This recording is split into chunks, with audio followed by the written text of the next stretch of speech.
მოკლედ ეს არის Linux-ი 2025 და ბლოვერი მუშაობდა განუწყვეტლივ. მოვიდით ჩვენ კოდს წერდა, რომ ჭირდებოდა ამას აგერ deep switch-ის კონექტორების აწევა ზევით. deep switch-ი არის აგერ და უნდა იყოს ზევით ეს ჩემგან მარჯვნივ რომელიც არის აგერ ანახებ იყო ჩამოწეული. ეს ნიშნავს რომ ჩვენ თუ არ გვაქვს A to A ფრეონი, მას ჭირდება ამ deep switch-ის ზევით აწევა.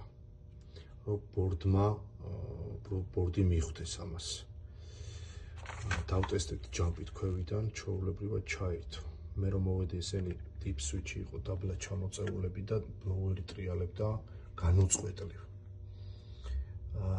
და ჩვენ და კოდს წერდა კიდე I154-ს.